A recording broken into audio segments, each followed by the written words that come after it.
That is true intimacy.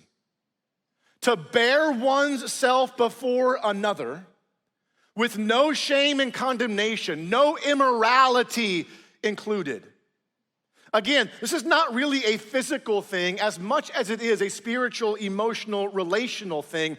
It's sharing all of your struggles, your doubts, your hurts, your fears, your weaknesses, your desires, your disappointments, your pain, your past, your insecurities. It's being naked, fully exposed before the other, sharing the deepest parts of your life with your spouse. It's holding nothing back and withholding nothing from, and it's doing all of that and feeling no shame.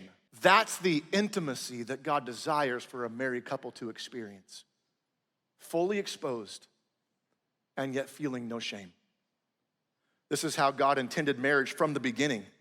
The problem is, in our relationships, we often start with physical intimacy. This thing reserved only for marriage. We often start there when that should actually be the natural byproduct of true relational intimacy in a marriage. And this is where I believe many marriages start to struggle. They start holding back on this relational intimacy, or they begin sharing relational intimacy with someone else outside their marriage of the opposite sex who's not their spouse.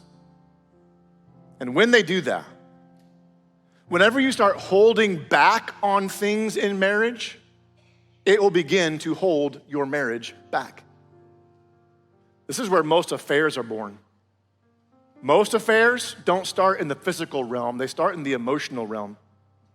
Which is why it's so important in our marriages to be cultivating this oneness at every level. Because if you aren't experiencing this relational intimacy with your spouse, guess what the devil's gonna do? Try and get you a relational connection to someone who's not your spouse, because he knows where that could eventually lead.